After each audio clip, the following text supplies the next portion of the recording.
Arnak, this beautiful, deserted island in the middle of nowhere. And we will lead this expedition to explore the Lost Ruins of Arnak. This is a game all about expeditioning this island the hardest, where worker placement meets deck building, all with a touch of exploring ruins for new locations. Grab resources, spend them, and get victory points. So let's hop into this Euro for 1 to 4 players at about 30 to 45 minutes per player. Let's go! Here's a quick how to play. We're all hosting our very own expedition team to explore this island, and whoever gets the most victory points at the end of the game wins. To get points, you get them from exploring new locations and then eventually befriending the Guardian on there. That's 5 points. You can also research on this track right here, and then you can also buy cards that give you points on that bottom right corner there. Every turn, you'll have 2 workers, but that's just the start, because you also have a hand of 5 cards you draw from your deck. You'll take turns of doing 1 action each. You can do an action to play a card from your hand, and place a worker in the corresponding color location. Where have we seen this before? And then you just get that location's thing. Where Arnak starts to differ from, say, Dune Imperium, is that it's not only doing this worker placement tied to card thing. See, if you want to get your card's actual printed ability, you can play it by itself as an action for the turn without spending a worker. Another action you can do is the explore some new ruins on the island. That is discarding symbols from your hand to match an undiscovered location, spending some of your compass resources, then smacking down a worker on a fresh new tile, getting some points for exploring, and wrapping up the action by getting the stuff on the new tile. Oh, but wait, you can't just grab stuff without consequence. There's a Guardian Protector that will spawn there that will give you a fear card in your deck if your worker has to run away from it come end round. Ooh, negative victory points, be careful.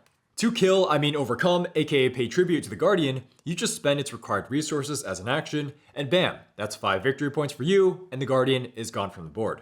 More actions you'll be doing are spending resources to move up this research track, no worker needed for this, and this track grants points come endgame and resources as you hit each tier. This track also sometimes grants graduate students to work for you for free. You can also perform an action to buy a card to add to your deck, spending the cost on the bottom left, no worker required for this. And if you have anything with a lightning bolt on it, you can do it anytime on your turn as a free action. So if I just drop all these from my hand, that's 2 money right away. Or I trigger unpaid labor with grad student, draw and discard a card for free. If you can't or don't want to do any more normal actions, like putting down a worker or moving up on research, you pass your turn. Once all players pass, the round ends. You take back your workers, draw back up to 5 cards, rotate out some of the buyable cards, refresh your exhausted grad students, and then you can play the next round. After the 5th round is done, the game ends, and everyone tallies up all their points to see who has won the game, aka had the best expedition, so then they get the most funding from the museum. They win the game. Let's just jump right into the nitty-gritty of Arnak with the review. And first and foremost, this game has top marks for presentation. Like, the board is just beautiful to really sell this idea of exploring an exquisite island in the middle of who knows where. Look at that full art though, starting with the water, all the way to the sky with these clear dividers that always looks coherent and is great to put your chunky workers down on. There's detailed artwork that continues on the thick player boards, cards, tiles, and whoa, Guardians, yeah, more Guardian art. More cool Guardian art. Plastic bags included. Even resource tokens are phenomenal. Like, look at these yummy gusher looking guys for rubies, or these literal arrowheads you can acquire, or these 16 Rosetta Stones. Okay, fine, these are called tablets. But yes, they are all engraved. Even the basic cardboard resources have jagged edges for coins to differentiate them from compasses. Stickers for these wooden pieces look and feel great. Every single piece of cardboard here just feels great, especially the tiles that you can all pick up and rotate. What's more, you may have seen that every single resource has its own location to put its stockpile on. Very convenient. And this convenience extends throughout Arnak's presentation. There's separate piles for even trashing the different decks of cards. Oh, and then this game has incredible iconography. All the symbols are just clearly explained at a glance. And if you want to look them up, well, they're on the back of your player aid, as well as the back of the rulebook. And the rulebook is also a complete breeze to go through. Seriously, it's great. Like, man, look at all these pretty diagrams. Arnak admittedly does have quite a bit of actions to do at a glance, but it is actually quite smooth to teach with the overall presentation paired with these guides. There's no unique bending cards or phases to look out for, rather, playing Arnak is just one giant phase of players doing one action each. Sounds like we're getting to gameplay pros here. So here we want to talk about the big umbrella of Arnak's gameplay between the researching and exploring being very, very satisfying. So researching and exploring, or exploring or researching, are the two main ways to get points in this game. Exploring costs a lot of compasses, and then specific cards in your hand that match that area you want to explore. If you pay these, then exploring gets you points from idols, as well as potentially 5 points from overcoming a guardian, of which you have to spend more resources to overcome. On the other hand, researching is very upfront on what you can expect, and has some first come first serve elements, like, I was the first one there, well, I get this token ability that lets me exile a card from my deck for free.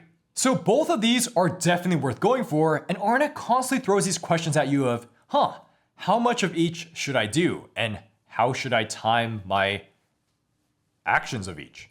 Let's deep dive with the exploring, which is a fun conundrum because it costs one of your 2 workers and has random outcomes. Timing exploration within a round is tricky too, where your first worker could explore a ruin, but then you will miss out on grabbing other things, like certain valuable other spaces on the board, or spending an action for research to nab first comer bonuses. But then by exploring early, you're guaranteed points from the idols that come with that explored area, and giving you time, that is the rest of the round, to react to the guardian requirements. If you delay exploring and have your second worker explore, now you have the flexibility to have your first worker initially get very good locations on the board, or shoot up research before opponents. But then you might not have the flexibility to react to that guardian because now your second and final worker is placed. Players can constantly ponder the timing on moving up the research track, or to just save those resources for overcoming guardians. Or players can go, screw it, I'm not going to explore at all this round, and just place workers on existing spaces for resources to move up on research. After all, you're spending time and resources to explore for points, but then a lot of those points are tied to paying some unknown guardian cost. So maybe all these resources could have instead be spent into researching for guaranteed points, and then researching gives some resources of its own. Let's talk about that guardian for New Ruins. Yes, it looks scary, and it is random when flipped. But then this gets us to the next point and how Arnak handles all of its randomness situations well to give players constant flexibility. See, this guardian doesn't have to be overcome, aka paid for, until the very end of the round, meaning you have plenty of time before you pass to take care of this cost. What's more is that you could just not overcome it and not pay the cost at all. Wait, what? Yeah, see, by not overcoming it and running away, you'll be losing that potential guardian payout, and also getting a single negative point in a little added deck bloat, but you'll be saving a bunch of resources to use somewhere else, namely the research track. Oh, see what's going on with juggling priorities here? Plus, there's usually an abundance of ways to permanently remove or exile cards from your deck in Arnak, so getting a little fear is not that frightening. This balance of options lets you have games where you're thinking strategically to overcome every guardian, or games where you don't really want to and just research mostly. What's more on Arnak's flexibility is that whenever you explore a new location, you're getting an idol, which is points and initially a small resource, but also at the same time can be tweaked on your player board to lose a couple points while immediately getting you a quick resource grab or conversion here. So heck, exploring a new ruin really isn't as intimidating as it may seem, despite guardians looking scary and asking for a handful of things. The point here is that if you really want to, you can generally take care of guardians, despite them being a random flip in addition to an uncovered random location. And this all matches Arnak's theme of exploring a cool new island. There's also a bunch of deck building considerations within this good randomness design that encourages players to sometimes pick some cool strategies. Every time you buy an item, it goes on the bottom of your deck, which means that next round, you're probably guaranteed to draw it. So if we buy a revolver, that means next round, I'm guaranteed to overcome a guardian for free. So we better start prepping for that. The fact that players can buy cards at any time during a round and how cards instantly refresh themselves does allow for some nice tactic pivoting, especially when you consider artifacts. That is, when you buy them, they trigger right away for free. Hey, then maybe someone does buy that ancient wine artifact I wanted, and then we flip this war mask that suddenly grants me vulnerability from getting fear cards when running away from guardians. So now during this round, I can be a little more bold on just placing workers on spaces with old guardians. And then I can pivot myself towards a strategy that prioritizes exploring in general, since fear won't always be given to me in the future. Time to load up on compasses for lots of exploring. Let's take some time to just praise the cards in general, where there's so much diversity in these artifact and item decks, there's no duplicates here. So first, cards are always multi-use in the hand. So the symbol on the top left corner matters if you want to explore further locations, and you're weighing that against whether you want to use the card for its actual ability, or sometimes, if it's a lightning bolt, an ability that doesn't take an action to use. It's so common for Arnak to throw all these little card decisions at you that meets the gameplay overall, where you have this ostrich in hand that you can discard it for free to get 2 tablets. That's really good. Or then maybe you should just use it for the top left corner to then go on that really good location. But in doing that to go on the location, you have to spend one of your workers. Choosing to buy cards is surprisingly multivariable. You're always weighing their cost, where spending these resources is taken away from putting those resources for exploring or going up the research track. But then maybe you should just take an action now to grab the card before someone else buys it. And don't forget the point payout come endgame. But then, buying a card might be diluting your deck from stronger cards you're focusing your current strategy around. Or if you don't have tablets on hand, you can't actually use artifact cards in your deck when you draw them. Some cards will get you down a certain strategy, like bow and arrow, asking you to prioritize overcoming guardians to get a bunch of compasses. Or maybe you have too many compasses and spend them for the idol of Aru Anu that will give you a steep discount when researching. Maybe there's the dog item that's not dog, but in fact super good, and letting you activate a site without a worker. Doggy does work for you. Or there's all these inexpensive cards that exile themselves but have a super strong ability, letting you treat them as these one-time effects where you spend some money and then a later action and some time for a really strong boost. This is just a glance of the many cards that are so fun to think about. So much to break down with every card and how they fit in certain deck building strategies and combine with other cards. We gotta stress the lightning bolt actions in Arnak, which are not just on the cards. They're in a lot of other places, and really start opening up this game despite you only having one action, because you can do as many lightning bolts as you want on a turn. So anytime, you can just drop 2 lightning bolts from your hand, plus you do your grad student action. Plus you can modify these idols for more resources. Lightning bolts are just great tempo injection of your choice, making you feel like you're cheating resources in a good way. Boom, resources here, resources there, without even taking an action. Bonus round. Let's tie the card play and lightning bolts together fully. How about using this stone key artifact to reset your idle slots, freeing up lightning bolts so you can suddenly get any resource you want on a future turn. There's always this great satisfaction in seeing 2 lightning bolts that match exactly what you need. Now let's get to one of Arnak's biggest pros, its very satisfying sense of progression. There's 5 rounds, where early rounds off players may be doing 4 to 5 actions a round, and then late game, they're gonna start doing 10 actions a round, where decisions and action space explodes, and each action will do more and mean more. Let's start with your deck. You're just gonna have bigger and badder abilities to use. Remember, by using the printed abilities on artifacts or items, you are getting a strong ability without using a worker, which you only ever have 2 of. You're likely gonna have more free lightning bolt abilities too, added onto stronger top left symbols that always convert into weaker symbols, giving you plenty of options to explore or just grab resources right away. And then there's also gonna be more and more of those cool artifacts as the game goes on. With each passing round, this awesome looking moon tracker moves right, reducing space for items and adding space for artifacts. Since artifacts do something immediately when bought, it's like the game is slowly injecting more and more onboard abilities for anyone to use as rounds go on. So make sure you have enough compasses later in the game too. Heck, as you play, there's even more things for more opportunities. Players will have up to 2 grad students helping them that don't require an action, or they can get upgraded into golden grad students to eke out even more value. Satisfying nod to burning out or exhausting a grad student, then upgrading them so then they're just immediately ready to go and provide better theses. For the entirety of the research track, not only do point payouts get better, but benefits too. Like, oh, I can draw a card here near the end of the game. Well, my deck is better, so I'm drawing better cards. Or hey, this lets me just defeat a guardian for free, so maybe I should just set up for that late game. Arnak is able to have this exceptional game flow and timing, where it's only really in the final rounds that players' research begins capping out and getting to the top. Then, research capped players can get even more points, as they scurry to spend resources to grab the coveted temple tiles, which grants upwards of 11 extra victory points for a massive swing late game. But then let's say you went exploring and overcame some guardians. Well, these guardians have an ability of their own. These are a once per game called a boon that each guardian has a unique one of, and you want to time this perfectly to use before the game ends. Just another thing added onto the huge amount of ingredients late game. Oh, and then these distant locations that are initially more expensive to explore, these are really, really good.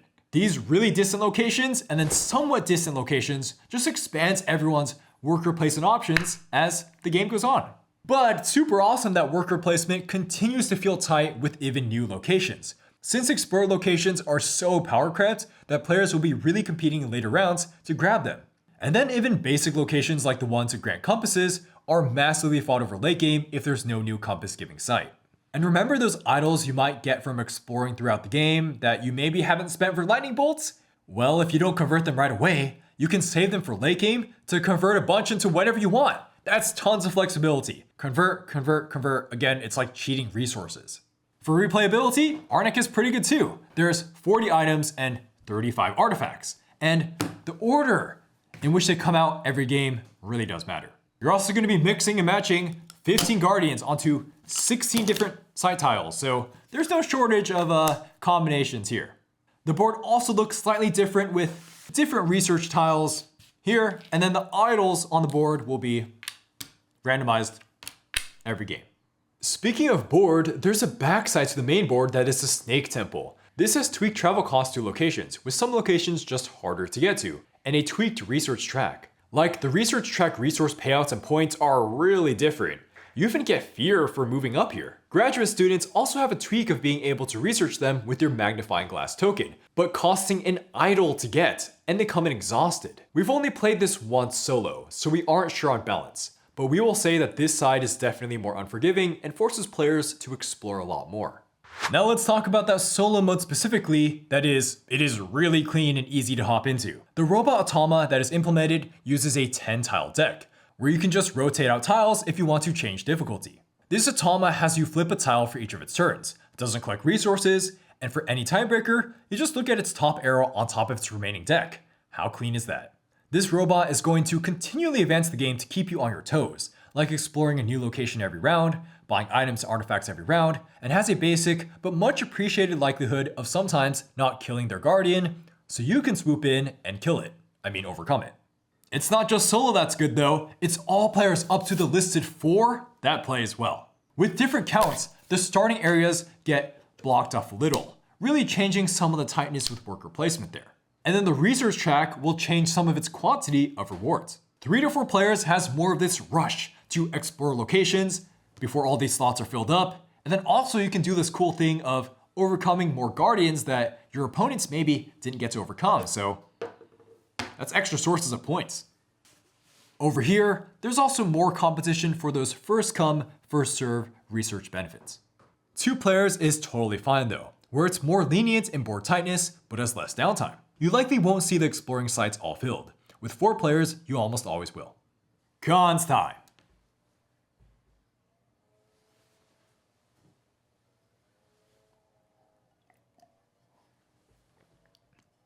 Okay, no cons, just nitpicks. So first off, there is a potential for some downtime between turns, especially come late game with inexperienced players. Since the number of turns that people take are not the same, with everyone having to place at least their 2 workers and then doing as many actions as they want or can do, well, then some newcomers can just pass early and then be left sitting there.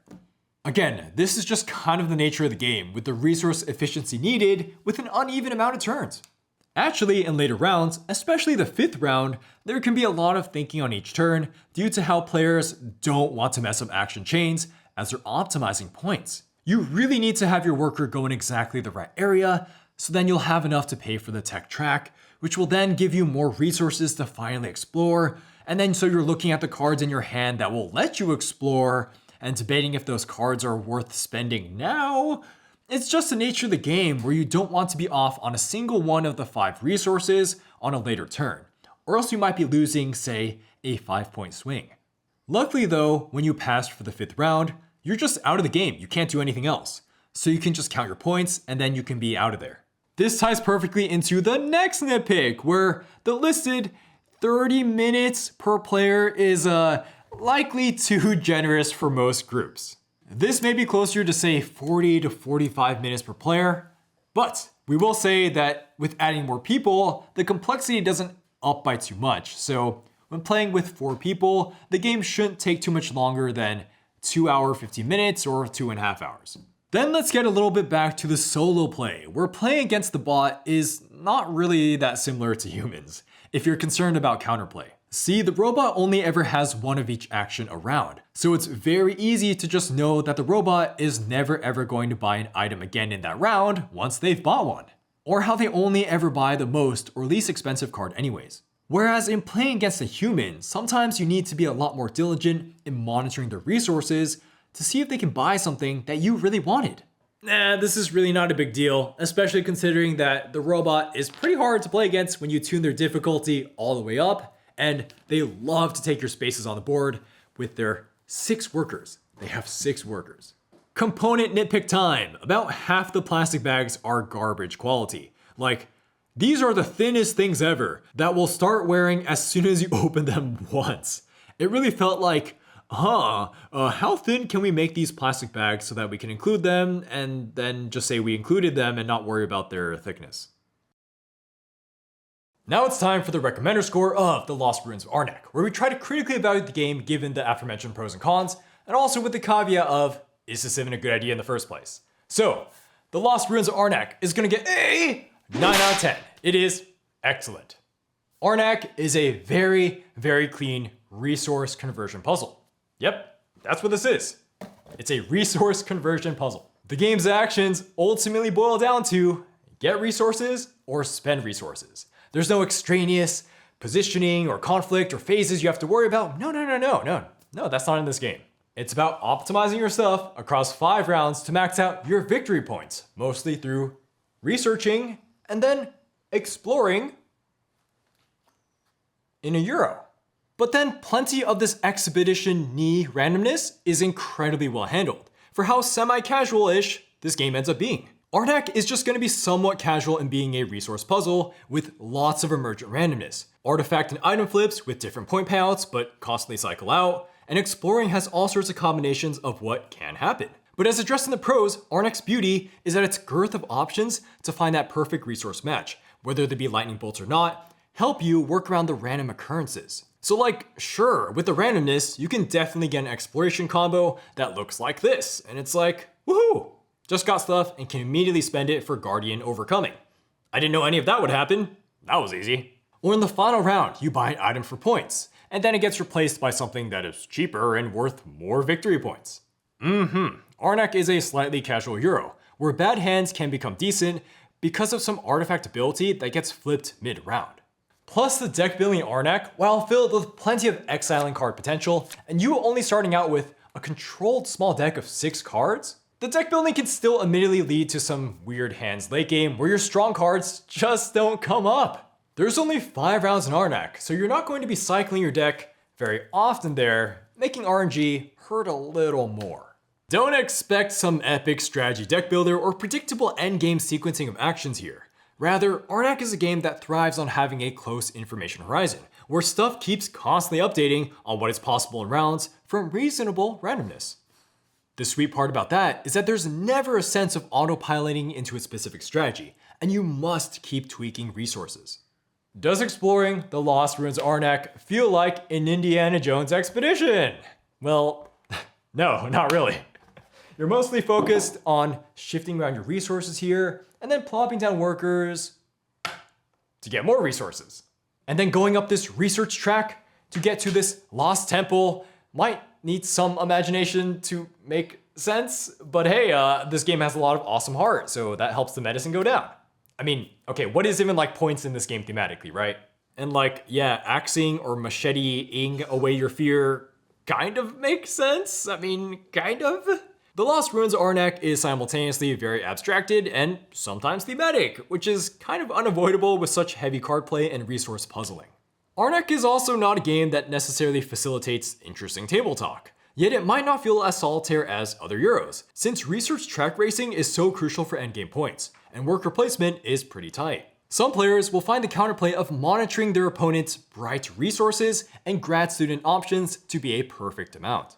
Admittedly, this type of counterplay still feeds into the resource puzzling, and also pretty much impossible in depth because there's so much emergent randomness in the game combined with lightning bolt resource grabbing mayhem. It's quite common for someone to use an ability to draw cards in the middle of the round, and now it's pretty hard to play around their new hand of cards. We will have to say that Arnak can encourage some pretty cool banter because the game is so visually clean and players don't have to spend time translating some Rosetta Stone and rather just let the game speak for itself easily and talk amongst themselves if they want to. It initially surprised us on how the Lost Ruins of Arnak is labeled as a top family game on BGG when witnessing its decent complexity. But you know, a lot of that categorization makes sense now. Sure, it doesn't have a catch-up mechanic and it doesn't feel lightweight in a family game way, but it is forgiving with systems that let players readily enjoy the game even when pretty behind. Losing players can almost always puzzle some new way to eke out just a little bit more value. There can be an ongoing sense of wonder with new card flips and new locations to explore. And then having a bunch of fear doesn't remove someone from the game. Like, you're still playing the game even if you draw fear. You're not even forced to pick a concrete strategy to enjoy Arnak. If your group is all new, you can just all explore when you feel like it, research when you feel like it, buy cool items because they sound and look cool, and because the game is forgiving, you still get to do cool conversion things no matter your skill level. So there's a sense of resource conversion where you're trying to eke the most out of every round, and the resources kind of all feed into each other. Actions get more and more important as the game goes on with longer rounds. Does that sound like sounds a little bit like Gaia Project, a game we reviewed.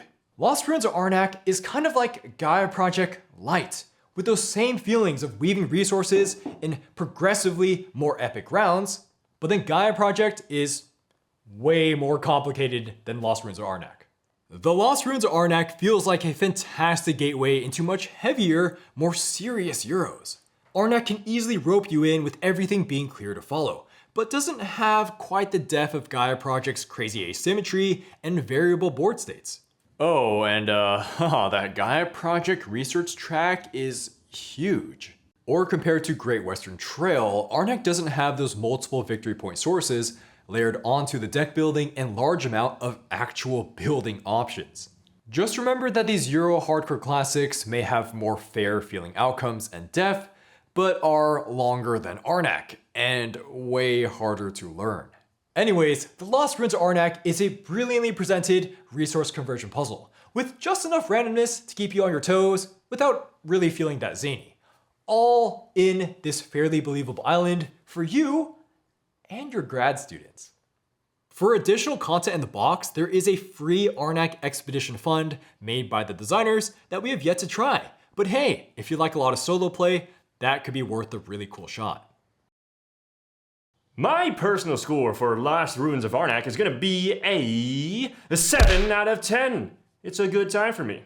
I'm getting Dune Imperium vibes big time here because of the whole worker replacement plus deck building shtick here, which I think is actually done really well in Arnak because 1, your starting deck is tiny, and 2, buying cards either puts them on the bottom of your deck or activates them but immediately puts them in discard. That's really cool and speeds up the deck building process considerably. Planning ahead and doing turns in this game just feels so smooth because of how interconnected all the resources are, as well as the crazy action possibility that comes from managing your 2 workers alongside stuff with lightning bolts they can use to instantly do big combos. This is definitely a nice, relaxing, feel-good game for me, but just like with Lords of Waterdeep and Dune Imperium, I can see my personal enjoyment of Arnak fall off after some more games. But something tells me that ain't happening for a while because of just how many decisions there are once you get the ball rolling, which is a super nice change of pace compared to other worker placements where you're only doing one thing a turn.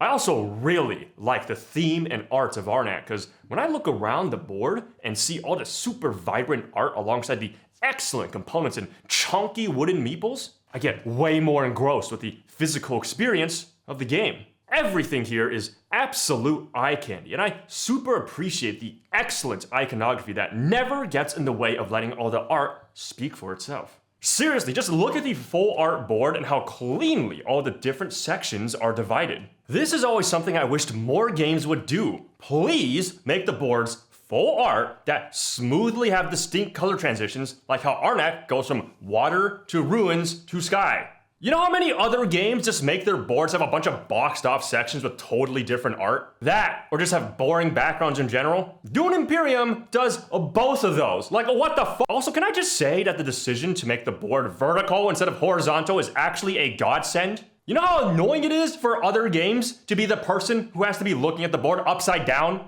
Most people have rectangular tables. But whatever, the visual design aspects are all legitimate pros of the game, so, let's go back to talking about personal tastes and whatnot. Here's something annoying that I dislike. Lost Ruins of Arnak sorely lacking player interaction. Though on the bright side, your turns can get so crazy, and also people revealing new spaces to go to does keep me paying attention, so it's definitely not as bad as other low interaction Euros. However, I will comment that I felt like I was getting blocked off from the places I wanted to go to way more compared to other work replacements. Which I think is a super cool thing because of just how open-ended your turns can be since you can figure out a new plan with a lot of options at your disposal. But yeah, like all the basic boot spots on the board are prime targets for getting blocked off, and you really don't want to be playing stronger cards to go there because you want to be using them to go to stronger areas or for their actual card effects. Also, I really like how there's not only a track on the right to just dump resources into for points and small benefits, but also how that track has multiple paths through it so you can be really adaptable based on what you find while uncovering new locations. Or based on what benefits you see from these dudes that you tap every round. Or from what cards you can buy. Did I already say I like all the options you can choose from here? Because I really like all the options you can choose from here. Unfortunately though, Lost Ruins of Arnak doesn't topple the throne for what has been and is still my favorite worker placement, Everdell. But come on, that's gonna be a really hard one to top because of the utter insanity from all the options in Everdell. I mean, there's also Argent the Consortium, which I also really like, but is that even a worker placement? The game's so crazy that I don't even know what's going on. What? Is Everdell even a worker placement? It's just, you play mostly cards.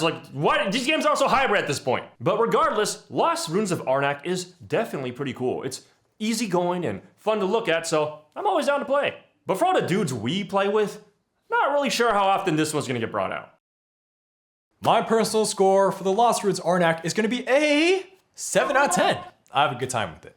Honestly, I thought that my score would be at most a 6 out of 10 because there's not much player interaction and the theme is not that well manifested in gameplay. And then the art also kind of reminds me of something I'd find in the discount video game bin at Walmart.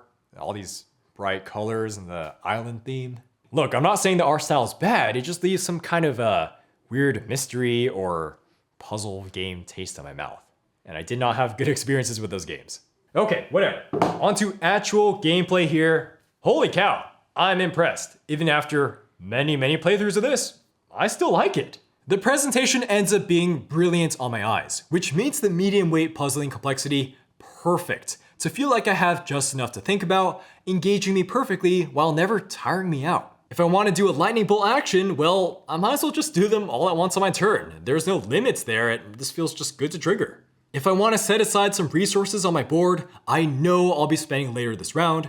Yeah, I usually don't care about people counterplaying me there. And then my brain just tingles on how satisfying my play space gets with all these cool components. Or sometimes I would mess up with my calculations and conversions, but no biggie. Some type of new artifact arises for me to wiggle my way out of this crisis.